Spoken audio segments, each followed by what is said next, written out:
नमस्कार मित्रों, मेरे यूट्यूब चैनल में आपका स्वागत है। आज मैं आपको सुदामा के बारे में बताऊंगा।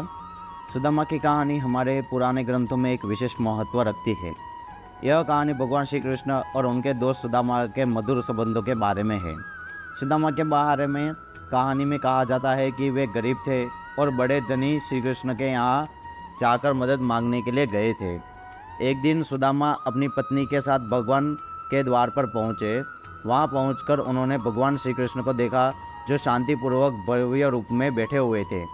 सुदामा अपनी गरीबी के कारण हिचकिचाते हुए अपने बहुमूल्य भेंट ले आए और भगवान को समर्पित कर दिया। श्री कृष्ण ने उन्हें अपने घर में बुलाया और प्राथमिकता से स्वागत किया। उन्होंने सुदामा से पूछा कि क्या वह किसी खास मांग के साथ आए हैं। सुदामा ने अपनी गरीबी के बावजूद खुशी से इनकार कर दिया और कहा कि वे उन्होंने बस उन्हें देखने के लिए आगे आए हैं।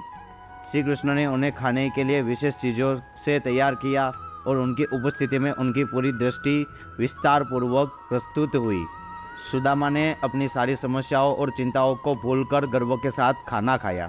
उसके बाद सुदामा अपने घर लौट गए, लेकिन उनसे अद्भुत आश्चर्य हुआ कि उनका घर अचानक सुख, शांति और धन से भरा गया था। सुदामा को समझ में नहीं आया कि इसका कारण क्या है। यह बस भगवान श्री कृष्ण की अनुग्रह का परिणाम ही था।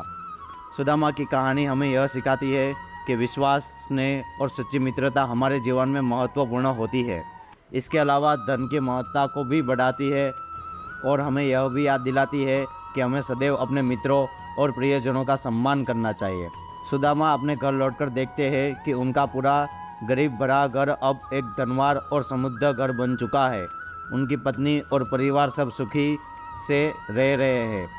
इस पर सुदामा अत्यंत पराजित महसूस करते हैं और रोने लगते हैं। वह अपनी गरीबी के कारण इसे ग्रहण नहीं कर पा रहे हैं। इस पर उनकी पत्नी ने उसे समझाया, श्री कृष्ण ने इस सब को भेजा है। यह उनका दया और प्यार का है जिसे वे पात्र करते हैं। सुदामा ने उस दिन अपने जीवन में एक बड़ा परिवर्तन महसूस किया।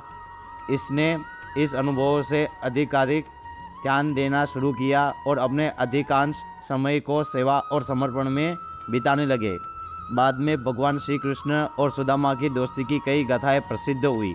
यह कहानी हमें यह सिखाती है कि धन, संपत्ति और बदलती हुई परिभाषा नहीं होती है, बल्कि सच्ची मित्रता, स्नेह और निस्वार्थ भावना महत्वपूर्ण होती है। इस कहानी के माध्यम से हमें यह शिक्षा मिलती है कि भगवान कभी भी अपने भक्तों की गरिमा को ध्यान में रखते हैं और अपने सामर्थ्य और ईमानदारी को मान्यता देते हैं। यह कहानी एक अद्वितीय रूप से हमें यह भी बताती है कि भगवान के समीप आने वाले भक्तों को धन, सम्मान और सुख प्राप्त होते हैं। वह सदैव उनके साथ रहते हैं। इसलिए सुदामा की कहानी हमें धर्म, निस्वार्थता, समर्पण और सच्चे मित्रता की महत्वता को समझाती है। धीरे धीरे सुदामा की कहानी आगे बढ़ती है। उन्होंने भगवान श्री कृष्ण के साथ कई महान कार्यों को पूरा किया और उनकी सेवा में लगातार ध्यान दिया। उन्होंने अपनी बुद्धि और सामर्थ्य का उपयोग करके अनेक लोगों की मदद की और जीवन में खुशहाली का संकेत दिया। एक दिन सुदामा ने देखा कि उनकी देह में बीमारी के लक्षण प्रकट हो रहे हैं। उन्होंने यह जानकर चिंतित हो गए कि उनके अंतिम क्षण की संख्या आ गई है। उन्होंने अपने परिवार के साथ बुलाया और आखिरी विदाई ली। जब भगवान श्री कृष्ण इसकी जानकारी प्राप्त हुई तो वे तत्परता से सुदामा के पास आए और उनके दर्शन के लिए पहुँचे। भगवान ने सुदामा को अपने सीने में लगाकर गहरी बातचीत की और उन्हें ध्यान में रखा। वे सुदामा के साथ भयभीत मन को शांत करते और उन्हें आश्वासन दिया कि उनकी चिंता करने की कोई आवश्यकता नहीं है। भगवान ने सुदामा के लिए अपनी अनंत दया और करुणा प्रकट की। उन्होंने सुदामा को नई शक्ति, उम्मीद और सुख दिए। सुदामा अपनी अंतिम सांसों में भगवान की स्मृति और आशीर्वाद के साथ जीने की प्रेरणा ली। इस ईमानदारी भरे से भावना के साथ सुदामा का जीवन समाप्त हुआ, लेकिन उनकी कथा और उनकी प्रेम भरी यात्रा आज भी हमारे दिलों में जीवित है। यह कहानी हमें सिखाती है कि अपार धन संपत्ति के बावजूद मनुष्य की सच्ची महिमा उसकी भक्ति, ईमानदारी और प्रेम में निहित होती है। सुदामा की कथा हमें यह भी याद दिलाती है कि विश्वास, स्नेह और निस्वार्थ सेवा से हमें अपार आनंद और समृद्धि प्राप्त कर सकते हैं। इस रूप में सुदामा की कहानी हमें एक मार्गदर्शन कथा है जो संपूर्णता, स्नेह, विश्वास और अंतर्गत समृद्धि के मार्ग पर चलने के लिए प्रेरित करती है। भगवान श्री कृष्ण ने अपने अनंत प्यार और करुणा के साथ सुदामा को संग्रहण किया और उन्होंने अपने साथ वन में चलने का आह्वान किया। सुदामा आनंदित और धन्य मन से प्रस्थान के लिए तैयार हुए। वन में चलते समय वे उनके अनेक आदर्श और महान व्यक्तित्वों से मिले, उनके सत्संग में भाग लिया। सुदामा ने यह जीवन की यह एक अद्वितीय अनुभवी थी जो उन्होंने आध्यात्मिक उन्नति के लिए नए आयामों तक ले गई। धीरे धीरे सुदामा की जीवन में एक आर्थिक संकट खत्म हुए और उन्हें अच्छी संपत्ति और सुख की प्राप्ति हुई, लेकिन वे धन का उपयोग सदैव सामाजिक कार्यों में और गरीबी की सेवाओं में करने ही लगाते थे। उन्होंने अपनी धनवानी आवाज़ का उपयोग गरीबों की मदद, शिक्षा के लिए स्कूल और मददगार संस्थाओं की स्थापना की और सामाजिक परिवर्तन के लिए किया। उन्होंने धर्म, न्याय और सहायता के माध्यम से समाज में सुधार के लिए सतत प्रयास किया। सुदामा की कहानी हमें यह सिखाती है कि धन और संपत्ति की सही उपयोग करके हम समाज में प्रकाश फैला सकते हैं और दूसरों की मदद करके अपने जीवन को सार्थक बना सकते हैं। सुदामा की निस्वार्थ सेवा, दया और सहानुभूति हमारे जीवन को महत्वपूर्ण बनाती है और हमें भगवानी गुणों को प्रतिष्ठित कराती है। इस रूप में सुदामा की कहानी हमें समझाती है कि सच्ची मित्रता, स्नेह, विश्वास और सेवा से हमें अपने जीवन को महत्वपूर्ण और सत्यापित कर सकते हैं।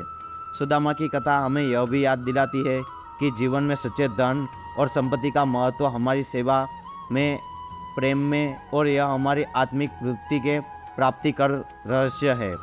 सुदामा के जीवन में बहुत समय बीत गया और उन्होंने अपनी आखिरी सांस तक भगवान के नाम पर भक्ति में व्यतीत की। उनकी मृत्यु के बाद सुदामा की आत्मा स्वर्ग में जाकर विश्राम प्राप्त की। सुदामा की यह कहानी हमें धर्म, समर्पण और प्रेम की महत्ता को समझाती है। उनका संघर्ष और समर्पण हमें यह भी बताते हैं कि सच्चे मित्रता के लिए कठिनाइयों का सामना करना आवश्यक होता है। सुदामा ने कभी अपने स्वार्थ की परवाह नहीं की और हमेशा दूसरों की भलाई का सोचा। उनकी कठिनाइयों के बावजूद वे अपने मित्र भगवान श्री कृष्ण के साथ एक प्रेम भरी संबंध रखते थे और अनंत सच्ची संतुष्टि की प्राप्ति की। सुदामा की कहानी हमें यह सिखाती है कि धन और सांप्रदायिकता से हमें हमारी आत्मा की सच्चा धनी है। यह हमें यह भी याद दिलाती है कि भगवान की कृपा और प्रेम हमारे जीवन के सभी पहलुओं को सफलता और समृद्धि के लिए और ले जा सकते हैं। इस रूप में सुदामा की कहानी हमें आदर्श दिखाती है कि हमें अपने जीवन में धर्म, ईमानदारी और सेवा की महत्ता को समझना चाहिए। यह हमें स्वयं को उच्च आदर्शों की ओर ले जाने के लिए प्रेरित करती है और हमें सत्य, समर्पण और प्रेम के मार्ग पर चलने के लिए प्रेरित करती है। तब से लेकर आज तक सुदामा की कहानी लोगों के दिल में अमर रही है। यह कहानी हमें धन की महत्ता से ऊपर उठकर मानवता की महत्ता को समझाने का संदेश देती है। इस कहानी के माध्यम से हमें यह बताया जाता है कि सच्ची मानवता भक्ति और सेवा के साया में होती है। सुदामा के उदाहरण में हमें यह भी सिखाया जाता है कि हमें अपने जीवन में सदैव समर्पित रहना चाहिए, चाहे हमें जीवन में कितने ही कठिनाइयों क्यों ना हो। इस कहानी से हमें यह भी सीख मिलती है कि हमें अपने समर्पण को आदर्श बनाने के लिए किसी भी बाधा या अपारदर्शिता से डरने की आवश्यकता नहीं है। हमें यह समझना चाहिए कि सच्ची सेवा, प्रेम और ईमानदारी हमें सच्ची खुशियाँ और प्रगति की ओर ले जा सकती है। सुदामा की कहानी हमें यह भी याद दिलाती है कि मित्रता का महत्व सभी समस्याओं में महत्वपूर्ण है। अच्छे मित्र हमेशा हमारे जीवन को सुंदर और आनंदमय बनाते हैं। उनकी साथीत्व और समर्पण से हमें अपने आध्यात्मिक और व्यक्तिगत विकास में मदद प्राप्त कर सकते हैं। इस प्रकार सुदामा की कहानी हमें सच्चे प्रेम, समर्पण और सेवा और मित्रता की महत्वता को समझाती है। यह हमें एक सत्यापित और सत्यान्वेषी जीवन जीने की प्रेरणा देती है। इस कहानी से सुनकर हमें धन, संपत्ति और यश के पीछे नहीं भागना चाहिए, बल्कि मानवता, प्रेम और ईमानदारी की ओर महत्व देना चाहिए। सुदामा की कहानी हमें स्वयं को खोजने, अपनी आत्मा की गहराई में समय बिताने और सच्चे आनंद की प्राप्ति के लिए और प्रेरित करती है। जब सुदामा ने अपनी कहानी बांटी, लोगों के दिल में एक आदर्श प्रेरणा का संचार हो रहा है। इस कहानी से लोगों को यह दिखाया जाता है कि धन के माध्यम से नहीं, बल्कि सच्चे मित्रता, प्रेम और सेवा के माध्यम से हम अपने जीवन को धन्य बना सकते हैं। सुदामा की कहानी हमें यह भी सिखाती है कि गरीबी और संकट के बावजूद हमें संघर्ष करते रहना चाहिए और ईश्वर में अपना विश्वास बनाए रखना चाहिए।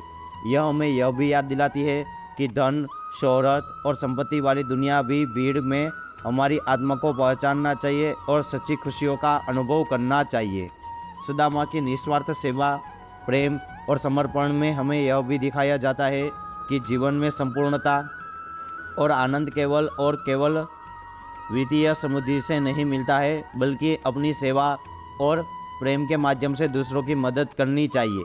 सुदामा की कहानी हमें यह भी याद दिलाती है कि ईश्वर की कृपा और आशीर्वाद हमारे साथ हमेशा रहते हैं और हमें आशा और सर्वधारणा के साथ अपने जीवन को आगे बढ़ाना चाहिए। इस प्रकार सुदामा की कहानी हमें अनुकरणीय आदर्शों की ओर प्रेरित करती है। यह हमें यह भी सिखाती है कि हमें सच्चे मन और संयमित जीवन का आनंद लेना चाहिए और स्वयं को विकसित करने के लिए दृढ़ संकल्प और समर्पण की आवश्यकता होती है। सुदामा की कहानी हमें जीवन के असली मायने समझाती है, जहाँ संपूर्णता, प्रेम और सच्चा सेवा सत्य होते हैं। तब से लेकर आज तक सुदामा की कहानी लोगों के दिलों में गहरी धारणा बनी हुई है। यह कहानी हमें धन के महत्व को छोड़कर मानवता के महत्व को समझाने के लिए प्रेरित करती है। यह हमें सिखाती है कि वास्तविक खुशियाँ और सच्चे समृद्धि प्रेम, सेवा, ईमानदारी और व्यक्तिगत उत्सुकता में होती है। सुदामा की कहानी हमें यह भी याद दिलाती है कि हमें अपने जीवन में समर्पण और त्याग की भावना बनाए रखनी चाहिए। हमें धन और संपत्ति की आकांक्षा को परिपूर्ण करने के बजाय दूसरों की सहायता करने, उनकी समस्याओं का हल करने और समृद्धि का अनुभव करने में अपना समय और प्रयास निवेश करना चाहिए। सुदामा की कहानी हमें यह भी सिखाती है कि मित्रता का महत्व हमारे जीवन में अनमोल है। सच्चे मित्र हमारे साथ खुशियाँ और दुखों के साथ साझा करते हैं और हमें अच्छे रास्ते पर चलने में मदद करते हैं। उनका समर्पण और प्रेम हमें सत्य, निष्ठा और सहयोग की महत्ता को समझाते हैं। सुदामा की कहानी हमें यह भी सिखाती है कि हमें समय समय पर आने पर मूल्यांकन करना चाहिए और अपनी अवधारणाओं और विचारों को स्पष्ट करने की आवश्यकता होती है। हमें अपने कर्तव्यों के निर्माण में समर्पित करना चाहिए और अपने जीवन को सत्य, प्रेम और सेवा के माध्यम से आनंदमय बनाना चाहिए। इस प्रकार सुदामा की कहानी हमें एक महान मार्गदर्शन आदर्श प्रदान करती है और यह हमें यह बताती है कि वास्तविक समृद्धि मानवीय गुणों, नीतियों और आचरण के परिणाम स्वरूप होती है। धन, संपत्ति और मानवीय संबंधों की मान्यता न केवल हमें खुद को प्रदान करती है, बल्कि समर्पित होने के बाद उन्हें प्रदान करने के लिए प्रेरित करती है। सुदामा की कहानी हमें यह भी सिखाती है कि हमें अपनी समस्याओं और गरीबों को अपनी पहचान नहीं बनानी चाहिए, बल्कि हमें अपने आप को उन संकटों से बाहर निकालने के लिए संघर्ष करना चाहिए और आत्मविश्वास और समर्पण के साथ अपने लक्ष्यों की प्राप्ति के लिए प्रयास करना चाहिए। सुदामा की कहानी हमें धर्म, नैतिकता और इंसानियत की महत्वपूर्णता को समझाती है। यह हमें यह भी याद दिलाती है कि हमारे जीवन में विजय केवल धन के आदान प्रदान से नहीं, बल्कि धार्मिक मूल्यों, नैतिकता और मानवीय संबंधों के पालन से होती है। सुदामा की कहानी न केवल महान एक प्रेरणादायक कथा है, बल्कि हमें यह भी बताती है कि एक सरल और सादगीपूर्ण जीवन की खोज में हमारा आत्मविकास, सेवा और उच्चता का मार्ग होता है और हमें अपनी सामरिक और आध्यात्मिक विकास के लिए समर्पित रहना चाहिए और बड़े होने के लिए दिल में छोटे पदार्थों के साथ अनुभव करने की क्षमता रखनी चाहिए। इस प्रकार सुदामा की कहानी हमें हमारे जीवन में महत्वपूर्ण सिद्धांतों को समझाती है और हमें यह भी याद दिलाती है कि अपने धन और संपत्ति के आकर्षण में फंसने की बजाय हमें अपने जीवन को उदार बनाने के लिए प्रेम, सेवा और त्याग की ओर ध्यान देना चाहिए। यह थी सुदामा की कहानी। अगर आपको यह कहानी अच्छी लगी हो तो लाइक एंड सब्सक्राइब कीजिए।